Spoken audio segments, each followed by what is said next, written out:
नमस्कार, स्वागत है आप सभी का हमारे चैनल पे। मैं तेज प्रताप। दोस्तों, हमारी मौजूदगी है मऊ जनपद के घोसी में और घोसी में उपचुनाव चल रहा है। उपचुनाव से संबंधित हम जहां इस समय खड़े हैं वहां पे ये जो है मौर्य समाज का एक गांव है। तो हम जानने का प्रयास करेंगे कि मौर्य समाज आखिर किधर जा रहा है, साइकिल की तरफ रुख कर रहा है या फिर कमल की तरफ। तो हमारे साथ वर्तमान समय में राजन मौर्य जी हैं, जो कि घोसी के निवासी हैं, टंडियाव गांव के निवासी हैं। बहुत बहुत स्वागत है आपका हमारे जी। बहुत बहुत धन्यवाद। आपके चैनल के जितने भी दर्शक हैं सबका स्वागत है। मौर्य समाज को संबोधन के लिए आए थे केशव प्रसाद मौर्य जी। तो मौर्य समाज का रुख किधर है? जी देखिए, जो केशव प्रसाद मौर्य हैं ये मौर्य समाज के नाम पे कलंक है। मौर्य समाज को सिर्फ बहकावे में लाते हैं। मौर्य समाज का वोट लेते हैं, समय समय आता है तो मौर्य समाज को आ जाते हैं जगाने के लिए, लेकिन मौर्य समाज के नाम पे कलंक है। 5 काम मौर्य समाज के लिए नहीं किए हैं। अगर 5 काम कोई गिना दे मौर्य समाज पे कि केशव प्रसाद मौर्य किए हैं तो हम जान जाएंगे मौर्य बिरादरी उनके साथ है। और केशव प्रसाद मौर्य इस बहकावे में ना आए कि मौर्य समाज उनके साथ है। मौर्य समाज कतई नहीं उनके साथ है। चाहे तो सर्वे करा लें, मौर्य समाज बाबू सिंह कुशवाहा के साथ है, जन अधिकार पार्टी के साथ है। हाँ, जन अधिकार पार्टी के साथ है। अभी तक जो है लोग ये जान रहे थे कि सपा बनाम भाजपा। नहीं, यहाँ पे देखिए, यहाँ पे जन अधिकार पार्टी भी बहुत तगड़ी लड़ाई लड़ रही है और बाबू सिंह कुशवाहा की पार्टी है। जन अधिकार पार्टी का जो है इंडिया के गठबंधन में नहीं है क्या? जी, कोई गठबंधन में नहीं। गठबंधन में कोई ले ही नहीं सकता है। क्योंकि उनका नारा है जिसकी जितनी संख्या भारी उसकी उतनी हिस्सेदारी है। कोई माई का लाल पार्टी जो ये नारा दे दे, गरीब हो या धनवान सबकी शिक्षा एक समान, जो ये नारा बाबू सिंह कुशवाहा जी ने दिए हैं, कोई पार्टी वाला इस नारे को एक्सेप्ट ही नहीं कर रहे हैं। बीजेपी ये कहती है कि हम जीत रहे हैं, आंकड़ा बता देती है 50,000 लाख वोट से। सपा भी यही कहती है कि हम जीत रहे हैं 1,50,000 का, वो भी आंकड़ा बता देते हैं। जनाधिकार पार्टी की तरफ से आप वक्तव्य दे रहे हैं, आप बता सकते हैं क्या कि आपके पार्टी के जो उम्मीदवार हैं वो जीत रहे हैं कि हार रहे हैं? जी बिल्कुल जीत रहे हैं। हमारे पार्टी के उम्मीदवार अफरोज आलम है और इस सपा और बीजेपी दोनों एक ही सिक्के के एक ही पहलू हैं। क्या समीकरण हो सकता है अफरोज आलम का? अफरोज आलम बहुत बढ़िया तरह से लीड कर रहे हैं और चुनाव जीते में। चुनावी समीकरण क्या हो सकता है उनका? चुनावी समीकरण यही हम लोगों की पार्टी का ही नारा है, जिसकी जितनी संख्या भारी उसकी उतनी हिस्सेदारी, गरीब हो या धनवान सबकी शिक्षा एक समान। अगर है कोई माई का लाल पार्टी अगर नारा दे देगी तो हमारा पार्टी पूरा उस पार्टी को समर्थन कर देगा, लेकिन ऐसा कोई पार्टी नहीं करेगा। अरे आज जो है योगी जी की रैली थी और योगी जी की रैली में पियरका नोछा पियरका झंडा ही नजर आया है। बस वही है। देखिए, जो घोसी विधानसभा की जनता थी वो उसमें नहीं थी। सब भाड़े पे भीड़ मंगाई गई थी, गोरखपुर से, बलिया से, आजमगढ़ से। अरे यहाँ वोट तो करना है घोसी की जनता को। अगर बीजेपी इतना ही विकास की होती तो क्यों 40-45 मंत्री आए हैं यहाँ घोसी में?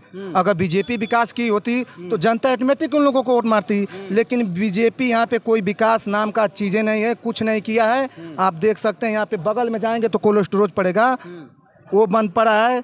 मऊ में 2 कोल्ड स्टोरेज पड़े हैं, एक सेमरी जमालपुर में है, वो भी कोल्ड स्टोरेज बंद पड़ा है। लेकिन बीजेपी की यहाँ सत्ता शासन में कई बार रही और सपा भी यहाँ पे रही है। सुधाकर सिंह भी यहाँ पे विधायक रहे हैं, लेकिन वो भी कुछ नहीं किए हैं, फिर दोबारा मैदान में आ चुके हैं। अच्छा, लोग कह रहे हैं कि बाहरी को भगाओ, घोसी के लाल को जिताओ। तो अफरोज आलम भी तो घोसी के हिलाल है, कोपागंज उनका निवासी है। अच्छा, लोगों के केंद्र बिंदु सुधाकर सिंह बने हुए हैं। देखिए, वो तो ठीक है, उनकी बड़ी पार्टी है, केंद्र बिंदु बने हैं, लेकिन इसके पहले दो बार विधायक रह चुके हैं सुधाकर सिंह। अभी वो भी उतना अच्छा काम किए होते तो आज सपा का पूरे सारे नेता यहाँ पे आ चुके हैं, उन लोगों के आने की आवश्यकता नहीं रहती है। तो कहीं ना कहीं ये लोग पैर पे अपने कुल्हाड़ी खुद पहले का मार चुके हैं। जब यहाँ से जीतेंगे तो उन लोगों को सीधे लखनऊ मिलेगा, कोई कहीं मिल पाता ही नहीं है। दारा चौहान यहाँ से जीतेंगे तो सीधे आजमगढ़ लौकेंगे या लखनऊ लौकेंगे। तो इसलिए घोसी की जनता ने मूड बनाई है, इस बार घर के लाल को ही जिताना है। तो घर के लाल सुधाकर सिंह भी हैं और अफरोज आलम भी हैं। हाँ, मौर्य समाज जो है जनाधिकार पार्टी की तरफ जो है रुख कर रहा है। मौर्य समाज, हम लोगों की जनसंख्या उत्तर प्रदेश में 14 से 17% है।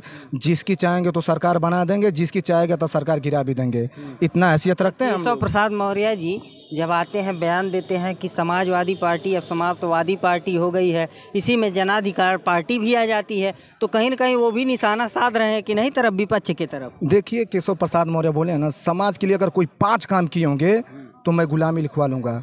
समाज के लिए एक भी काम नहीं किए हैं, इसलिए इस समय मौर्य समाज केशव प्रसाद मौर्य से नाराज है और केशव प्रसाद मौर्य समाज के नाम पे कलंक है, समाज को बेचने का काम करते हैं। मौर्य समाज समझदार हो गई है और पूरे मौर्य समाज बाबू सिंह कुशवाहा के साथ जीरो मतलब दलों के साथ लगी है।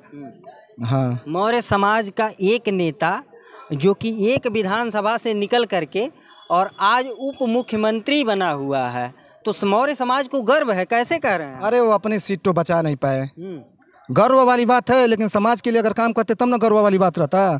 समाज के लिए क्या किए हैं केशव प्रसाद मौर्य? सिर्फ समाज का वोट लिए हैं, समाज को बेचने का काम किए हैं। समाज के लिए कोई 5 काम, वही तो बोले 5 काम कोई गिना दे केशव प्रसाद मौर्य का कि समाज उनके साथ रहे, समाज हक बोले।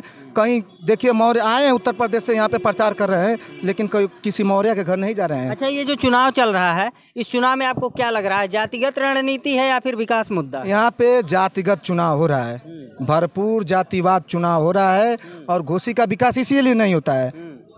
यहाँ पे सिर्फ जातिवाद, यहाँ पे जातिवाद चुनाव है। घोसी के कुछ लोग ऐसे नेता हैं, कुछ ऐसे वोटर हैं, दोनों हाथ में लड्डू है।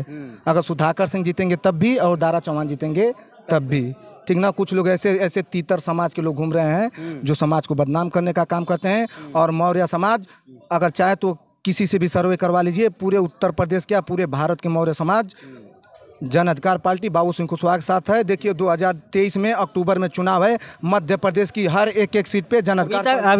अभी तक लोग यही जान रहे थे कि अगर केशव प्रसाद मौर्य यहाँ चुनाव प्रचार के लिए आए हैं तो मौर्य समाज जो है बीजेपी के साथ है। नहीं, एकदम बड़ा खुलासा कर, एकदम गलत बात है। सर्वे कर लीजिए, चलिए किसी गाँव में घुमा दें। अगर कोई मौर्य समाज अगर केशव प्रसाद मौर्य को लाइक कर दे तो फिर बात की बात है। पूरे मौर्य समाज समझदार हो गई है। हम लोगों की घर की पार्टी है जन अधिकार पार्टी, जिसके राष्ट्रीय अध्यक्ष बाबू सिंह कुशवाहा हैं, इसलिए पूरा मौर्य समाज समझ चुके। देखिए जातिवाद की लड़ाई होता है, जब सभी लोग जातिवाद कर रहे हैं तो मौर्य बिरादरी भी जातिवाद कर रही है और यानी अपने नेता बाबू सिंह कुशवाहा को सपोर्ट कर रही है। अन्य पार्टियों का ये मानना है कि विकास मुद्दा है, जातिगत राजनीति नहीं हो रही। नहीं, देखिए घोसी में तो जातिवाद की लड़ाई होती है, जातिवाद यहाँ पे घोसी का मुद्दा, यहाँ पे जातिवाद लड़ाई है। हाँ, यहाँ पे सिर्फ चुनाव जातिवाद पे होता है। अगर विकास के नाम पर चुनाव होता तो यहाँ पे विकास हुआ होता है, लेकिन घोसी की जनता तो जातिवाद के नाम पे चुनाव करती है, इसीलिए कहीं ना कहीं घोसी का विकास रुका है। अगर घोसी और पूरे मऊ का विकास कोई किए हैं तो स्वर्गीय कल्पनाथ राय जी किए हैं, जो कांग्रेस के नेता थे। मऊ में 3 ओवरब्रिज, वहाँ पे रेलवे स्टेशन, खेल ग्राउंड, मऊ में रोज गार्डन, जितना भी काम किए हैं वो कल्पनाथ राय किए हैं। आज जो काम कर दिए हैं चूना कली करने के लिए कोई नेता पैदा मऊ में नहीं हुआ, ये समझ जाइए। चलिए, बहुत बहुत धन्यवाद है आपका। मित्रों, हम जो है टंडियाव गांव से एक रिपोर्ट दिखा रहे थे और लोगों का ये मानना था कि केवल 2 पार्टियों के बीच में चुनाव हो रहा है। महागठबंधन किए हैं जिनका नाम इंडिया है, जिसमें तमाम पार्टियां हैं, और एक तरफ से एनडीए यानी बीजेपी। लेकिन यहाँ पे एक बड़ा खुलासा हुआ है कि एक जनाधिकार पार्टी है जिसके प्रत्याशी हैं अफरोज आलम, वो भी चुनाव लड़ रहे हैं, वो भी विधायकी पद के प्रत्याशी हैं। तो इस वीडियो से संबंधित क्या है आपकी राय, कमेंट करके ज़रूर बताइएगा। मिलते हैं फिर किसी नेक्स्ट वीडियो में, तब तक के लिए नमस्कार।